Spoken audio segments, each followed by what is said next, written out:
Hi everyone, my name's Charlie and I've helped over 150 people win their PIP claims and I received PIP myself. Today I'm going to go through everything about PIP and how you can win, obviously if you're entitled to it. This is my YouTube channel and this is an updated version of this video here, how to win. I did this video a year ago. I have learned so much since then. So I'd say even if you've watched this one, there's going to be a lot of new information in here, a lot of really helpful tips. Before we get into everything, I need you to remember that this is your life. It's your claim. You have to be comfortable with everything you do about it.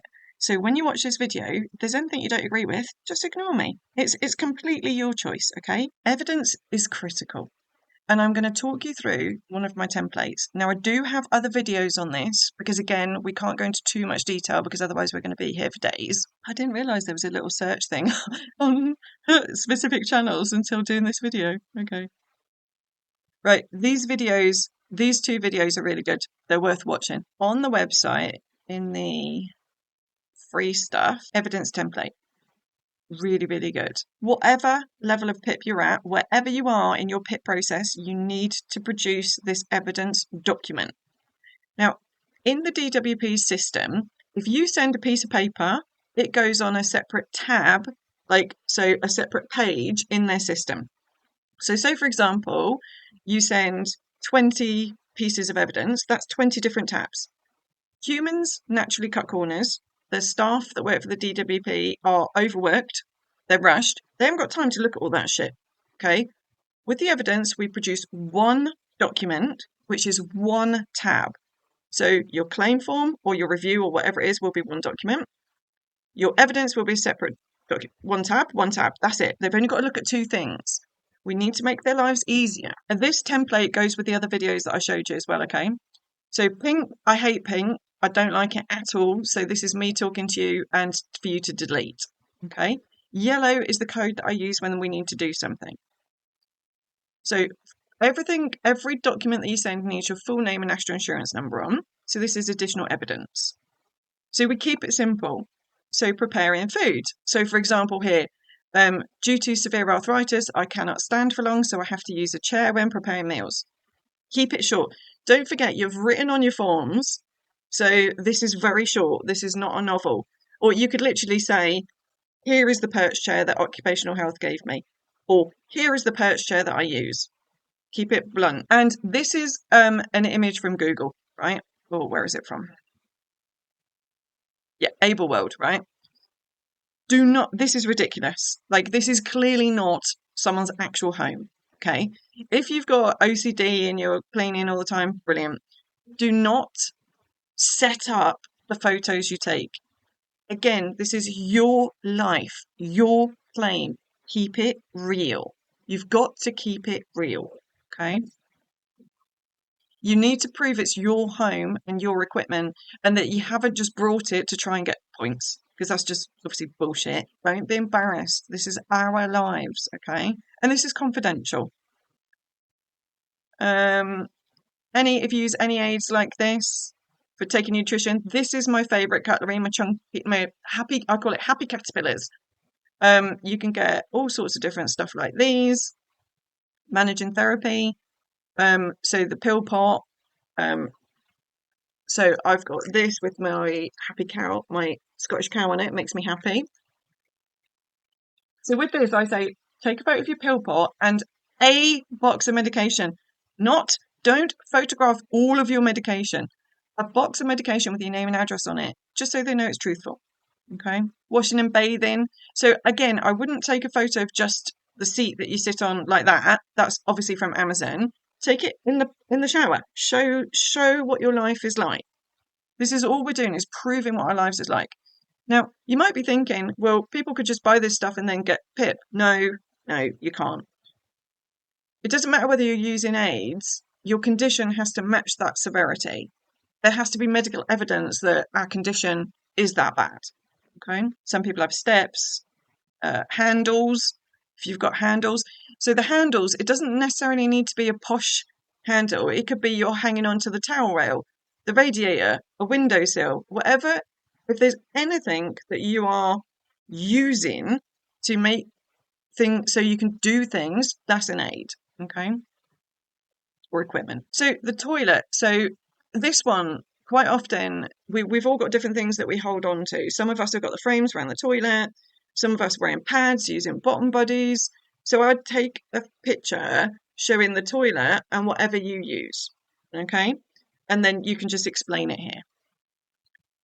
Getting dressed, if you're using a sock aid or the button thing. Reading, it doesn't matter if we wear glasses, like able-bodied people wear glasses, but some people have to use magnifying glass if they're like blind in one eye or got eye situation. Right, this bit is really important. Now, let me just show you these videos first. So if we search for GP on my channel, right, I had a very big shot, and I'm really glad 40,000 people have watched it, because I was working with a client, we were doing a mandatory reconsideration, working on evidence, and actually, let me come back to you. And the GP, when she requested her notes, which is free, you don't have to pay to get access to your GP notes. They sent her the form that the DWP did. So the DWP, you should give them permission to contact your doctor or specialist. Always give them permission. When she looked at it, they'd written down the person, it's supposed to be your doctor that writes the form down, but we know that we're not seeing the same GPs all the time. There wasn't even a doctor that did the form. And no, sorry, that was someone else. In this case, it was a doctor that had never seen her, and the doctor wrote down the wrong condition. It would have cost her her claim, because the condition the doctor wrote down was very, very mild. Her condition is really fucking severe and controls every single day of her life. This was a really brutal learning for me, which is why I've now changed the evidence. And it helps. I want you to put evidence from either your GP app, and the GP apps are all different, okay, or your printed records. Again, you don't need to pay for either of these. Do not bother paying for a letter from your GP. I've never seen a good one. GPs are not trained to write in a way that PIP need, right? So it's just waste of money. Waste of their time, waste of money. Don't do it. So you need the diagnosis, and this is a good time to check that your records are right. I have experienced it where GPs, this happened once, a GP removed autism, the conditions list, because they said, well, there's no cure, right? But from a PIP point of view, there was no evidence of diagnosis. I've also experienced it where the active conditions, because sometimes it's called active conditions, the active conditions was 11 years out of date. So, and I get from a GP's point of view, like it's an admin task, so right. You've got to make sure your conditions are on there and correct, okay? And it might give you a reality check on, this is a real problem, but you haven't actually spoken to your GP about it for a while. Now, like me, I don't work with my GP on my medical condition. I have two conditions, psoriasis, psoriatic arthritis. For the arthritis and the psoriasis, I work with my specialist rheumatology. That's it. GP isn't qualified to work with me, okay? They're general practitioners, yeah? Medication, again, either take it from the GP app, the current meds, or your repeat prescription, okay? I do prefer it from the GP records because sometimes repeat prescriptions have meds on there that you don't take anymore. This is to show current medication, not what you took in the past. I'm trying to not say this too much. Current daily life. I've had people before where they've sent me a load of evidence and they've gone back 15 years on the medication. So their thought process was, well, I want to show that I've had all this medication. No, it's about current daily life. If I listed all the medication I've had, fuck me, it would be a long list. No, current daily life. Okay. Other great evidence. If occupational health have allocated equipment to you, you must state it because it puts you in a different category. So I've been assessed by occupational health. They've given me equipment. It shows that a independent medical professional has assessed me and gone, well, she needs this, right? A lot of us shop on Amazon. So like my Zimmer frame I got on Amazon, and that's fine. But it does make a difference if it's occupational health, okay? If you're at hospital and they show you an X-ray or a scan, take a photo. Get your phone out, take a photo. Because when you get your medical records, you don't see it. They're not in there. So we just need to be braver and take photos. MRI outcomes, they love them. They love them. Obviously, if your MRI outcome says you're fine, then it's not relevant. Neuropathy tests, love them. If someone is already receiving carer's allowance, include the letter confirming that, because that is 8 points in managing therapy. Sorry, just while we're on this, you can see here, this is called the footers of the document. Okay, so to change this, you go insert, footer. I don't know if you can see that because I think I'm on the bottom right. Click on edit footer, and then you can just change it. And then you click close and it updates it on every page. Also, some people go, how do I get photos in here? So let me just show you. So let's do this. So on the laptop, there is a button that says print PRT space SC. Hang on a minute, let me show you. Here, this button here. See there, print the screen. That's the button, okay? Or that one. If you're helping your child that is moving from DLA to PIP, I would include the ECHP reports, but there is a very big difference in evidence for DLA versus PIP. I find that with children, they write the reports with hope. So they'll say, with training, should be able to prepare food. PIP will read that they can prepare food. So you need to go through your evidence and be really careful. But for the first one, I would include that report. Okay. Clinical psychologist reports are very good. Okay, very, very good. Especially PTSD, CPTSD. Specialist letters. So, for example, letters for joint counts. So, for example, excluding ribs and vertebrae, which I have it in, I run with 26 inflamed joints and 11 swollen. And one joint can give you fatigue levels of COVID or severe flu. So 27 plus 11 swollen is my norm, excluding ribs and vertebrae. My ribs are terrible. My neck is bad. That it says a lot, okay? Physio letters. Now, physio letters are only good if they include something like this. Range of motion, reduced range of motion. Now, you can't just go, like I have a physio. My mum's just had a stroke and I'm having to use money for additional help. So I've had to stop with my physio, but obviously I want to start again. My goal is I want to be able to be fit, and even though I've got degenerative disease, I want to be able to fail PIP. And I'm not sure if it's possible, but I'm going to give it a fucking good go. So you can't just book a physio and get them to do a report for PIP. It doesn't work like that. Any letters could be used in a court of law. They could be called into a court of law. So any medical professional will be very, very careful about what they write. The only way a physio will do a report like that is if they've been treating you, I would say, for at least 3 months. Okay, so don't think that you can just book with a physio and get a good report. It doesn't work like that. Rightly so. If you have a letter from a medical professional, look, the bit that we're coming on to now is probably going to stress some of you out. I've had clients before where they've had this much paperwork and I've gone, no, if we're lucky, there's going to be 5 to 10 letters in there that are good. And they're like, no, it's great. I'm like, no. So this bit's probably going to stress you out. But it is going to help you provide the right information. Okay, so just stick with me. If you have a letter that states fact, okay, fact, and your GPs won't want to do this. So if you have a letter and say, for example, COPD, and the letter says, became breathless as walked into the examining room. Stunning.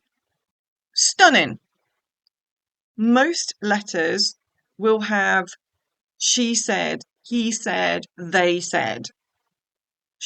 Shit from a PIP point of view is hearsay. We want facts. So, patient has 26 inflamed joints, 11 swollen joints. Fact.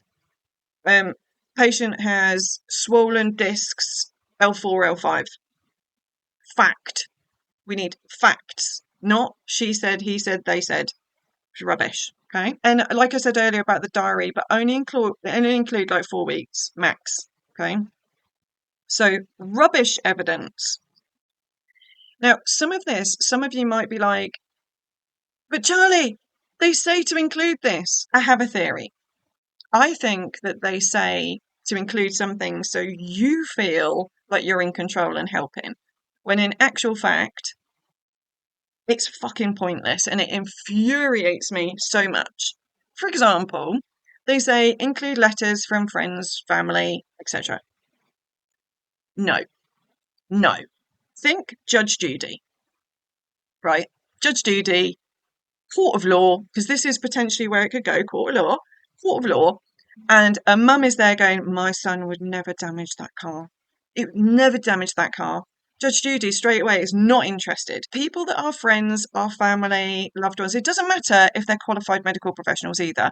I've had it before where they've gone, well, my sister-in-law is a GP, so that'll be good. No, she's your sister-in-law. Nope.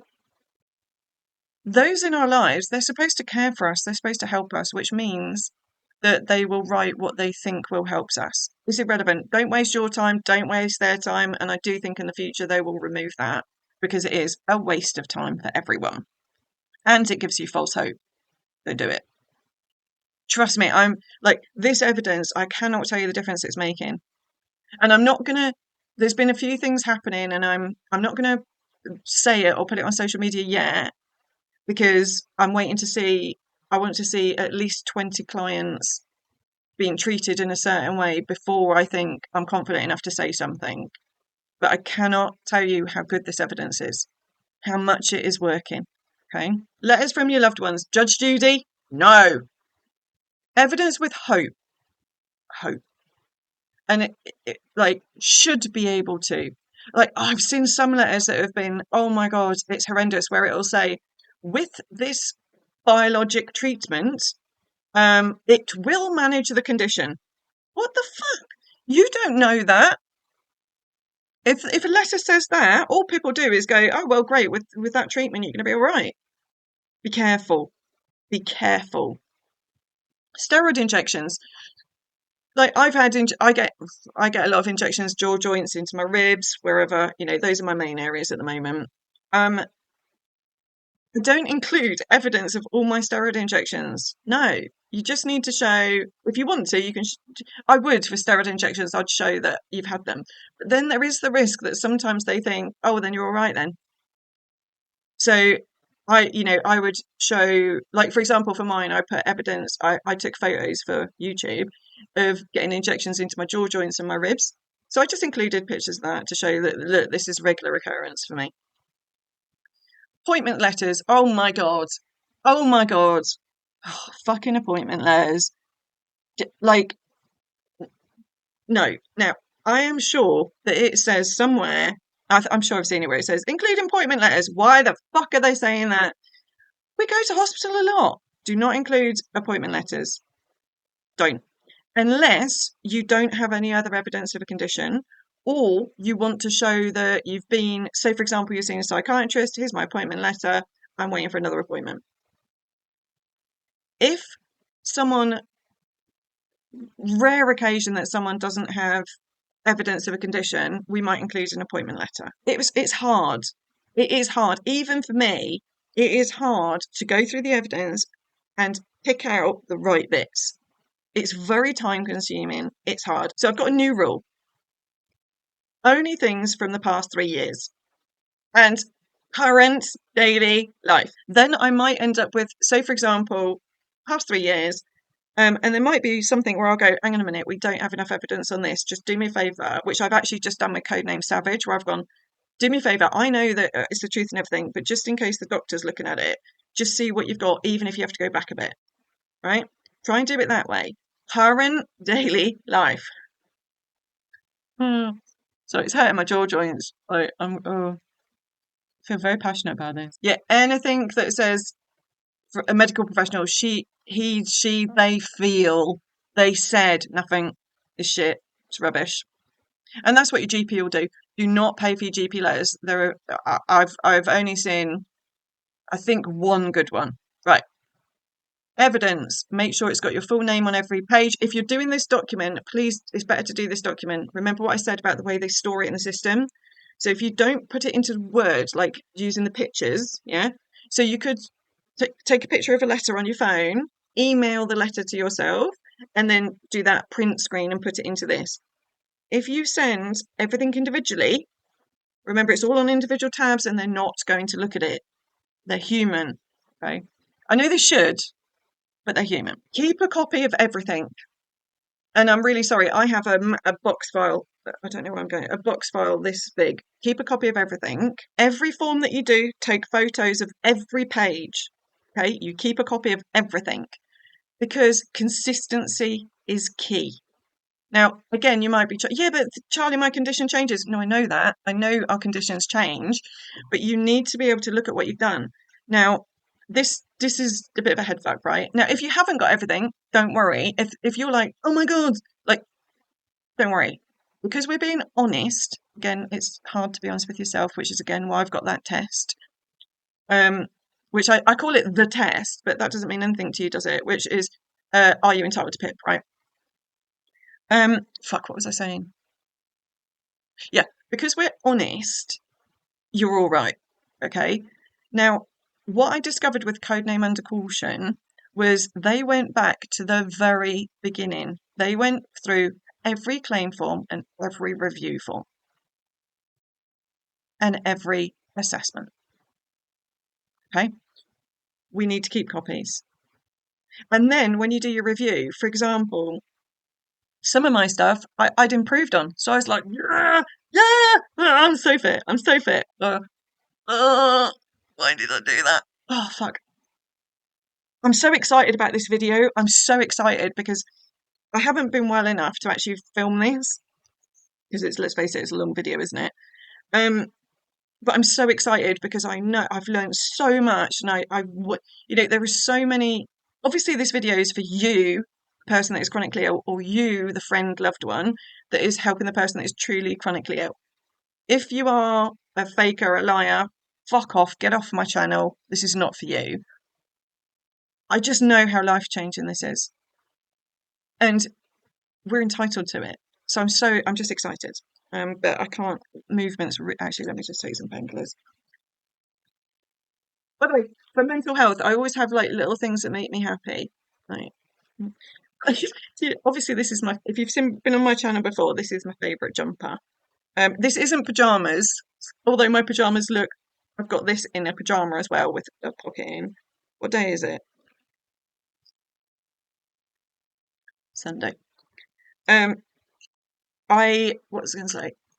I've just had a drink, but now I've stopped talking. My jaw pain is flared. Okay, we're going to keep going. We're going to keep going. Oh yeah, sorry. I'm saying this is like my favourite top. It's very warm now. I'm going to try and treat myself to a couple of others. In my newsletter, I do have this thing that I got so much pressure that people wanting to be able to send me a little something. So in the newsletter, I do have a link to an Amazon wish list, and I've put they're just pajamas. I've just accepted that this is my go-to clothing, right? So they're pajamas, but I've picked some different ones of these because every video I'm in the same top. I was going to wear something different, but I just want my comfort top on. You know what it's like. Yeah. Okay, let's get back. Focus, right?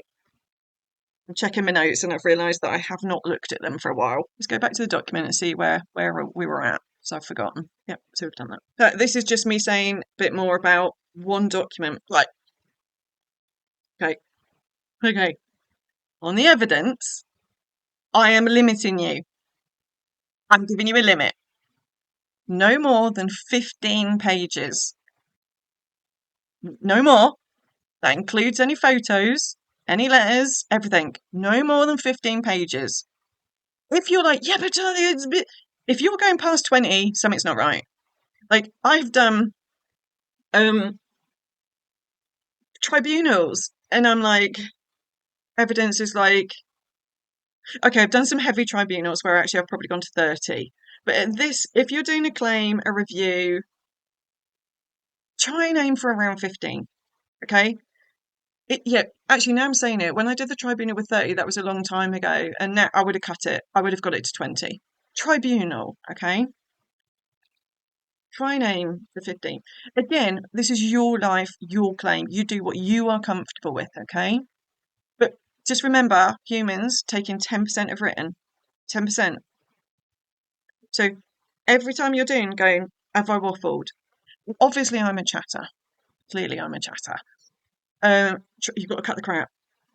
That's when I work with clients, they're so surprised on, God, you've just made it clear in like 2 sentences. And I'm like, yep, but I'm a chatter. And also it's about focusing on the really important bits. Before we finish on evidence, I've got a question for you. Is your pain under control? Is your depression under control? Is your OCD under control? Is your life horrendously impacted by your condition? Are you at the maximum capacity of treatment? Don't just say yes, because most of you won't be. When I work with clients, PIP is important, but what's more important is that we're not alone. Is being able to talk to someone that actually fucking gets it. And it's good for me as well, like the boost that I get having a conversation with someone that gets it. So I feel less isolated. But the amount of 70% of my clients will go away with action points. Okay. And well, all of my clients I tend to give action points. And it might be try Sockade, it might be something to do with their work. It might be something to do with they're worried about their children and social services getting involved. It's PIP is there's so much to it that quite often when I'm working with people, we have something we need to think about other than just PIP. For example, mums with children and they're worried if they're honest, will social services be involved? And I've got a separate video on that. Okay. 70% average of my clients will then go back to their GP or go to their specialist and speak in a Charlie influenced, blunt, PIP way to them and have medication changes, have medication increases, because you deserve a reasonably good quality of life. We live in the UK, right? We should not be, the amount of people that I speak to where their pain is not under control. Not under control. They're experiencing 6, 7s out of 10 in pain. 8 or 9 is you need to go to A&E, 10 is dead on my pain scale. And I look at their pain relief and I'm like, or sometimes they're not even on pain relief. What the fuck? You need to have a bit more awareness. Remember that doctors are humans. GPs are overworked. The number of GPs that are being signed off with depression is high. Okay. Number of doctors leaving the profession is actually quite high. They are human beings. You need to learn about your condition. And I don't advise the whole research, unless that's where your brain works. What I do advise is if you're on a medication and you think, oh, I'm in so much pain, or like you're in so much pain you can't move, just Google what's the maximum dose for that medication.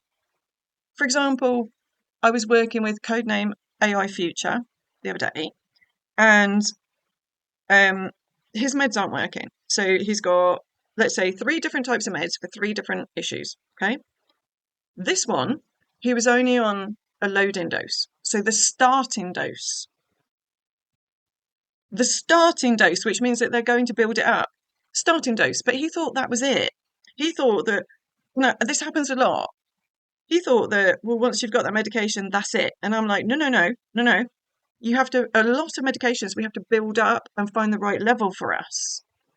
Have you done that? Are you doing that? You need to look into this, okay? So 3 meds. 1, he was on the starting dose. 1, it was about second level up. One was the lowest level you could get, and quality of life, unacceptable, as far as I'm concerned. Again, we live in the UK, we are so privileged, but for some reason, we're not educated enough to stand up for ourselves when it comes to our health. And I know that it's so difficult, like getting dressed is an achievement. Like, the reason I've got my hairband on is because I haven't been able to wash my hair for weeks, months. Is what? I'm not sure how long it is. I don't want to think about it. But if you see me wearing hairbands, it's because of that. If I do wash my hair, it's going to knock me off my feet. I don't want to. I want to be able to do this. I want to be able to talk to you. But I am on the right level of medication because I've been through all of this. And from the severity of my condition, unfortunately, my life has limits. There's lots of us where, it's our future, or we have degenerative conditions, okay? But for many of you, you could get an improvement in quality of life with better treatment. Okay, so just have a think about it. So let's talk about the assessment.